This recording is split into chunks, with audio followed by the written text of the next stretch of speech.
So what's good, y'all? I was gonna give y'all a whole little boom boom bam, but I was gonna do like the whole intro to my regular show or whatever, but there's no need. So today I'm coming with y'all with a part two, well, a new beginning, because I did a podcast at first, but I was doing it on Facebook Live because I like to chat with the people for real in real life.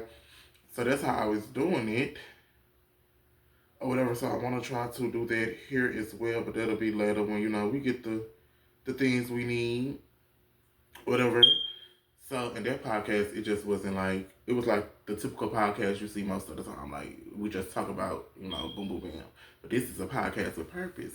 So anywho, my name is Jaquan McClyde. For those who don't know me, I hope that y'all stick around, get to know me, get to know the insides and outs about the queen, shit like that, and we all just have a good time. I am a gay male from Toulouse, Louisiana, um, raised in Monroe, Louisiana type shit or whatever. And I'm 28. I've been through a lot, to say the most. Which I've been through a lot. Um, and I don't even feel like I know I still got trials and errors to go through or whatever.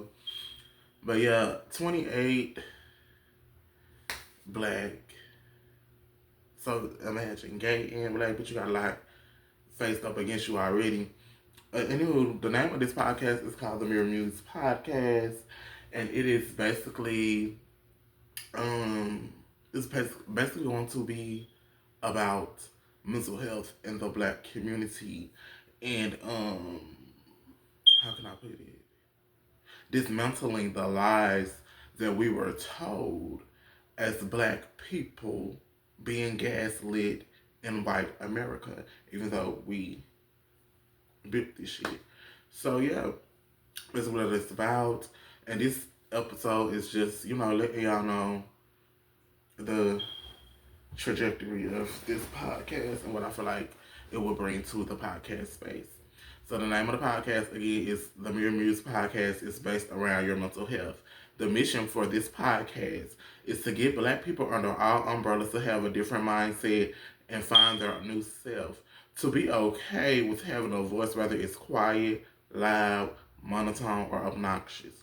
To push the mental health or don't ask, don't tell envelope. To debunk the betrayal and lies of the enemy and the inner me. Because sometimes, we can start to believe those lies from other people or whatever, and they get in our head. Now we got other people in our head, and we're not even there no more. But bitch, we basically rented out the space to the naysayers, the people that didn't believe in us, um, liars, demons, false prophets, and things of that nature. So there are segments. I feel like every good podcast, and my last podcast, part of my post, it didn't have segments. So there are segments to the podcast. I'm just gonna basically tell y'all what it is, so y'all like get the gist of Queen and what I'm bringing. So the first segment was be shatter the glass, and it's looking into the mirror from other lenses, from others' lens. What people told you you were, rather good or bad. And I'm basically gonna do that now. I'm gonna go get this mirror. And yeah.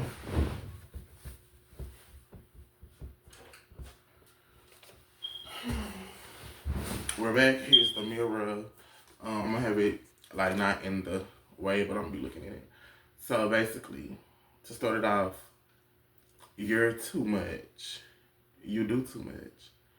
You are not who you think you are. You're not the star of the show. Um, you're a boy. You're not gay. You're going through a phase.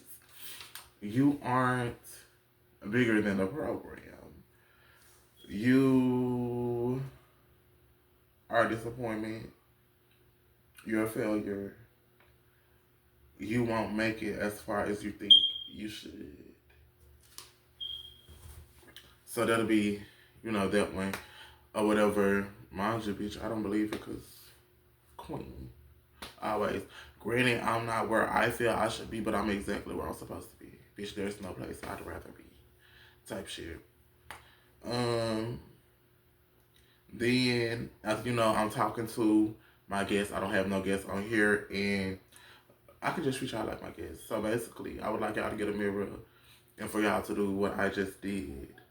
And while that's happening, I want to let you know for my black, whether that's queer, bisexual, straight, confused in your sexuality or just find your way, young, old, beach, middle age, biracial, fully black, you know what I mean? Things of that nature. You are enough. You are heard. You are seen. You're probably not enough to those people, but that's because they cannot fathom the capacity of aura that you have. Everybody is not supposed to be able to latch on or clutch that type of energy. And that doesn't mean it's something wrong with you. That just means, everybody can't digest what you cooking, babes. Allergies are here for a reason. Some people are allergic to good, kind, pure energy. Some of y'all know y'all fucked up. And that's okay because it's okay not to be okay. And that's another thing about this podcast is to let you know it's okay not to be okay. So some of y'all are really fucked up or whatever. And I just pray y'all can self-reflect and get that together. Mind you, I was one of them people. So I can say that, girl, because I lived it. Also, I'm going to speak to two different sets of people now. For my women, and this is to quote Malacograms, the black girl, you're beautiful. You feel me? And that's in whatever shape, size, form you come in. You are beautiful just the way you are. You don't have to go get your face done, your body done, your teeth done, or none of that nature because you're trying to fit the beauty standards of today, which was never they never had you in mind that way. Back in the day when people had to fight to be models and stuff, black women had to fight and be models and stuff, mind you, most beautiful creation God ever made to me. But you wasn't supposed to be in that scene. So a lot of people are trying to conform into the beauty standards that they have set from back in the day. But you're the same people that they was telling, your lips too big, your nose too fat, this, that, and the fifth. You got too much butt or whatever. Now look at all the white people. They're trying to do that. They want that. They always wanted to be a black American woman, for one. And if they didn't want to be you, they wanted what you had, which was a black man. So now that I'm going into my black men, my black kings, Jesus, one day we will realize that. To quote Malacograms again, I want to let y'all know that y'all are enough. You feel me? In a world that makes you feel like what you are doing isn't nothing, or that you're not even scratching the surface, or that your best isn't your best because of the examples you had, or whatever. I want to let you know that you are enough. You are seen. You deserve to be heard. And even when you want to be silenced, there's still something that you're saying. So therefore, I feel like a lot of people need to realize that we play a part in breaking down all black men and women or whatever. But we have to back, bitch, see the fact that we need to break the cycle. And I don't even want to say break the cycle, but just bring in a new cycle, because I feel like it's hard to break a motherfucking cycle for real, unless, yeah, it's just hard to break a cycle because it's a cycle passed on from generation to generation to generation. So we don't even need to try to break that cycle. We just need to change it. Change is better than trying to break it, because it's going to be so hard to break. So I'm here to let you black men know that y'all are enough. Y'all are handsome. Y'all are loved. Y'all are peace, even in the midst of chaos. The same with you women. Y'all are peace in the midst of chaos too. And one day the world will open their eyes and realize that, bitch, y'all wouldn't be here without black Americans. Y'all wouldn't be here, bitch. It would be boring without us. No shade. Or shade. Bitch, all shade. Fuck. So yeah, that's that for that. So with that being said, rather you rocking locks, they call them these days, low cut Caesar with the deep waves, you feel me? Whether you got a wig in your head, little clip ins, extensions, bitch, rocking your natural furrow, or you got your sister locks in, whatever it is, bitch, whatever version you decide to be today, ho, use that. You're that. You are the mirror's muse. You are the icon. You are the mogul. Like, you are the mood board at the end of the day. Because if you look around here, the only culture that get appropriated the most in this entire world is Black American culture. They know what sells and they know why it sells. You look to us. Words of Whitney Houston, bitch. I look to you, bitch. Yeah, you look to us. But then you also try to tear us down for the same thing that you're trying to emulate. Confusing. Often imitated, never duplicated. Bitch, look, mama, we made it. Bitch, I'm glad they hate it. What? Bitch, bars for the dawn. Okay. So, in the intermission, we will basically be talking about, and that's the tea on me. So basically saying why you were like this and you realize your wrongs and or how you could have moved better. So it's the intermission, like if you go to a concert they have an intermission, but it's called the intermission because you have to look within. So for me, basically, I firmly believe that I was a born gay bitch. Nobody touched me or nothing like that. So that's why I'm like that. But I will tell you why I had a guard up and a wall up when I was meeting certain people and trying to do certain things. So for me, meeting men that I would try to see as partners in like relationships or just sexual partners. I feel like I had my dad in my life. Let's be clear, my dad had always been in my life, but I didn't have a two-parent household. So I feel like I was looking for older men when I was younger because of the fact that I was trying to fill a void that I let myself believe that my daddy had put in in my life. Granted, I'm not trying to dismiss the fact that he wasn't there when I woke up or when I went to bed most times, but at the end of the day, bitch, you ain't have to do that type shit. Like I know for a fact, and that's also too, and I'm gonna put a little this on my mama too, like the way I used to talk to me and like diminishing or like basically demoralizing them was because of how I would hear my mama speak about my daddy towards us, whatever. So for that, that's why I was so hard on niggas. Like, bitch, you ain't shit over here, bitch. Whole time, where if he wasn't shit over here, he wouldn't be over here, type shit. So and as far as how I am with my friends, like how hard I am with my friends, and how I verbalize myself towards them, or something that I don't like that they do, that's because of the way I was raised. So it was always, bitch, we was bitches, we was hoes, we was this, that, and the fifth. But for my family, I knew it came out of love because of the way that we talk. I come from a long line of shit talkers, so bitch, I know how to pipe it.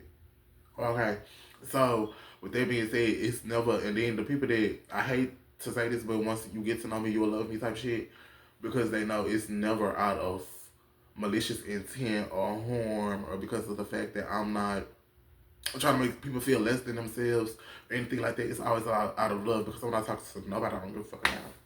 I'm my mother. Bitch, I have nothing to say to you. I'm not talking to you. So, if I'm, sitting here and my friends will tell you, my friends will be like, Quan, bitch, you mean, and some of them be like, Quan, you know what I mean, you just blunt. But I feel like it's two truths to everything. So, two things can be true, and it's true, I am mean, and I also am blunt, but I'm learning that you can't take that approach with everybody and everything. So, just because I'm blunt, I can still be blunt, but try to find better ways to say things, type stuff. So, that's what we at today with it. You feel me? Now I might still tell you, bitch, that ain't you, sister, because that ain't you. But I have to try to find a better way. Like, okay, girl, the way you move about that wasn't tea. You feel me? We passed those. Swear. You feel me? Come back to the queen that you are, bitch. Fix your crown. And that'll be like way better saying, bitch, that ain't you, bitch. I hate the way you out here looking, bitch. You being dumb behind a nigga, or bitch, you being dumb for friends. Bitch, we ain't never been pressed up behind no motherfucking friends over here. We never did that. And yeah, it just sound better. Another thing with um, let me see what else. Oh, and every time I say that, I was supposed to say that, and that's the T on me after I did a what you call so, and that's the T on me with that one. As far as insecurities, I really don't have no insecurities of face value. Rather, I don't know if it's some like subconsciously back there, like put in the tuck. But for me, I don't have no insecurities. Bitch, don't nothing move me. Only thing I'll be insecure about is probably being hard on myself as far as my work ethic and my work and feeling like, and I feel like this is a basic human thing, feeling like I'm not doing enough. And I can agree, bitch, I'm not doing enough. So am I really insecure? Because I'm acknowledging it, bitch, I'm not doing enough. Get up, ho. That's why I started to go ahead and do this podcast. Because at first I was like, I'm gonna just record some episodes, and I'm gonna wait till I get the go the legal route behind it, like with the paperwork and stuff like that. But then I realized it was a couple of things you were supposed to do that people are doing now, and they're known for it. Like when Santana, he brought the titty spark back. Y'all know it's been out, but he brought it back. He made it a theme. Bitch, I never forget when I was doing it with my brother and his girlfriend at the time. We was rapping or whatever. And I'm just bopping like titties. He said, so Quan, you need to put that on. You need to record yourself doing it a lot and put it on TikTok or whatever. It'll be popping. So I got it popping now. And then I forgot the dude name, but he seen the Missy song. He rapped the Missy song, the Keisha Cole sample or whatever. My brother had found that a long time ago when we were staying in Dallas. Haven't been staying in Dallas for a minute. And who he found that a long time ago or whatever. And I wrote to it. And I'm like, oh, this gonna be a hit, bitch. We need to put this out. Waiting on it too long, bitch. Gotta give you an idea, but if you don't use it, he go get somebody else. Now this nigga is known for this song, and that's a good ass song. His song is better than mine, type shit. So I understand. And it was one more thing. Oh, Lucci, he did his first day out song. I found that beat on YouTube. I had wrote to it. I recorded it on my phone though, and that was why I didn't want to put it out because I recorded it on my phone. It don't really sound good in speakers or whatever. And I'm like, damn, bitch, that was 3 times. I can't let the fourth time happen. So I'm gonna have to knuckle up. So yeah, that's why we're here right here. Whatever. So boom, so press past that. Um, that's the T on me, and that's the T. I mean, um, and far as all this go to, I'm gonna try to have it to where y'all can tell me how y'all week been. How have you been mentally? I don't think people will sit down. A lot of black people don't sit down and ask their friends that or themselves that even or whatever. But I'll never forget when I started doing it with my friends. At first we was just bitch. We called it the tea party. So at first it was like bitch, we getting the tea on this mess, that mess, that mess. Then we come in, we get the tea on our mess. Then we just come in, but we're being shits and gigs. But after that, I'm like, okay, bro, it's more to it. Like, bitch, we building bonds or whatever. Mind you, I was already friends with all three of them or whatever. Then I brought them into each other and they just meshed so well. I was like, yeah, this is bigger than whatever. So now we all just so close. I love my Jakima, my Lucille, and my Pink.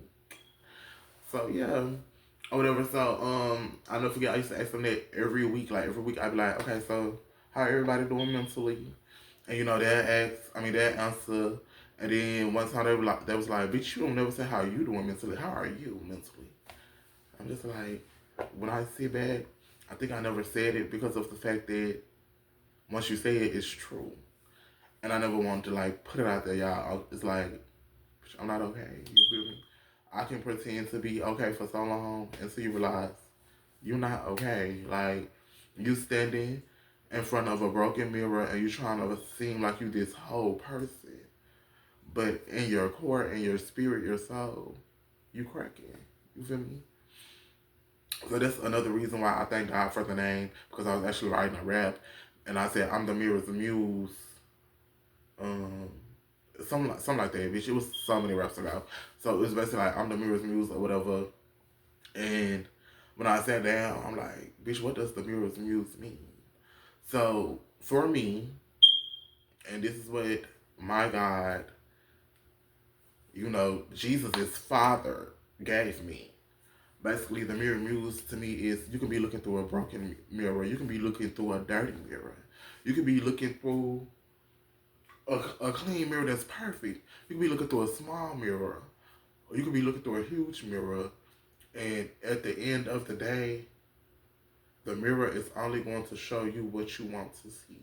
A lot of people will look in the mirror, and most of the times they're not looking in it if they're not done up. So a lot of people look in the mirror once they're done up because they're trying to mask the flaws. But I need people to start looking in the mirror whether you're done up or not. So you can see that it is truly okay not to be okay. And in the end, you will get there. Whatever okay looks like for you, for that moment, for that day, for that time. Right now, I'm looking in this mirror. I'm not looking at no flaws because I don't feel like I'm flawed.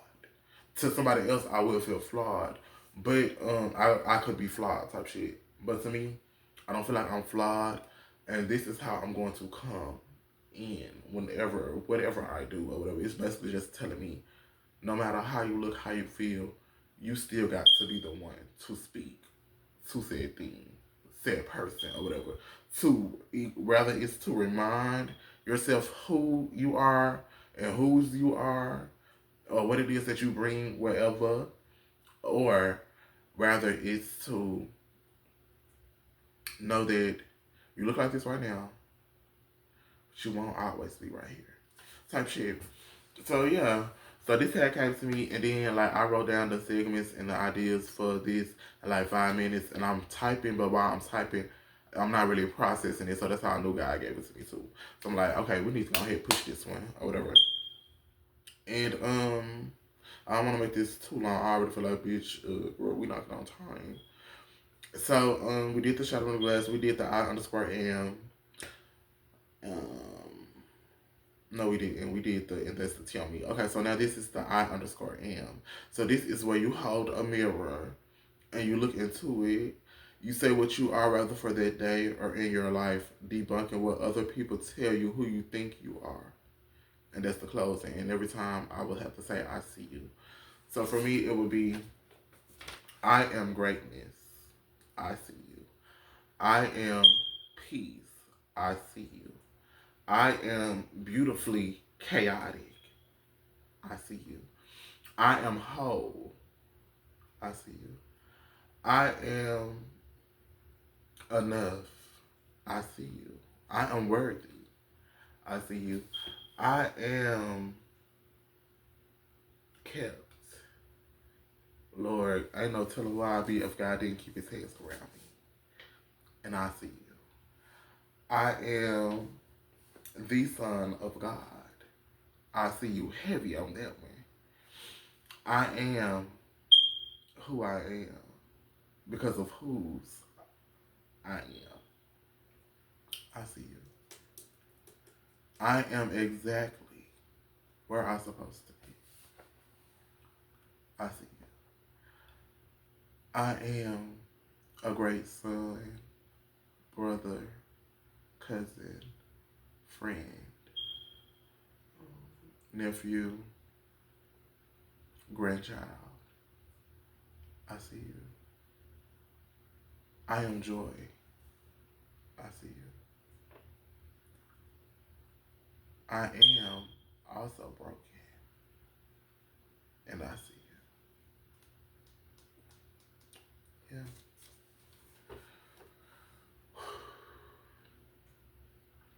So this will be the time where I ask you to go get you a mirror and let me know, what exactly are you?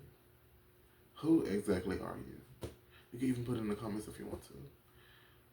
And I want to let you know that I, Jaquan Latrell McLeod, promise that I see you. I'm going to hold this mirror up and I'm going to basically have you looking at yourself in a sense, just to let you know, whoever you are that's watching this, act like you in this mirror. I see you. I see you, my black king. I see you, my black queen. And I see all that you have to offer this world. Don't you personally ever forget it. I see you. We see you. And we also hear you. So now I will do the outro, and then I'll let y'all know the end game of this podcast. So for the outro, the mirror may be perfect, but the reflection is fragments of broken pieces, healing and or healed. It's okay not to be okay. That's a word to Jesse J. All right now. It's even better to acknowledge it. And once you acknowledge it, try to move towards working on it. You know, whatever that it is to you. The end game for this is to complete the mission. Whether that's one person, God allowed me that is of my community, Black, American, LGBT, or not, to see that it's okay not to be okay, that you are the mirror's muse, you know, and that's what I'm gonna call y'all. You know, y'all are the mirror's muse. So that you are the mirror's muse and that you hold space in this world. And if you leave, there will be nobody else to be able to take up that space because it was for you. So if you leave because you know you feel like it's too much, and a lot of times, and I'm guilty of this myself too. People tell me they want to kill themselves, like, girl, that's so selfish. But it's selfish of me to even speak that without letting them know that because a lot of people when we do that, we be doing that for our own. You bitch, I won't know how to function without you. But bam, that's selfish of us or whatever. But it's also too selfish for me not to even explain to you why I feel like it's selfish. And I'm not here to invalidate your feelings, but I want to remind you why. You know, we all go through stuff. I like to call it grow through stuff because you know you get to it to grow in it and be a character, and it's supposed to make you who you are supposed to be and who you're becoming, rather than keep you stifled and stiff in this whole thing or whatever. So we all get to stuff to go through it just to realize that eventually we grew through it. And it made us who we were supposed to be in whatever season in our life God is taking us to. Whether you believe in God or not, I do. If you don't believe in God, I'm not here to make you believe in God or whatever. But whomever you believe in or the lack thereof, you just realize that, you know, everything happened for a reason. And since God, the universe, whomever is intentional, um, you're going through it, to grow through it, to become who you are supposed to become.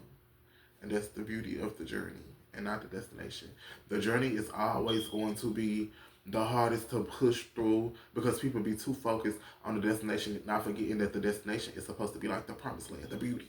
It's supposed to be peaceful because we got there. But we also forget that after we get to that destination, it's going to be another journey we got to go on to get to our next destination. So if you pay attention and you focus to the journey and what it has to hold, and if you start playing I Spy in the journey, instead of being anxious and on your phone, wait until you get to that destination, forgetting that it is also beauty in a journey. America got so many beautiful things that you can see in beautiful places or whatever when you're traveling by car to where you're going to, but a lot of people miss it because they're too busy on being in the phone or outside of the present moment that they don't see the mountains, the canyons, the slopes, the like the trees, the greenery. Look at the horizon. Look at the different shades that it has to bring, and love it. Because life is supposed to be about lessons, never about the end goal. Thank y'all so much for watching my podcast and joining. I'm trying to get y'all at least two episodes out of the month. And then as far longer as we go, then you know we'll go to that. But again, you're enough. You're loved. You're seen. It's a beautiful day to be black, especially Black American.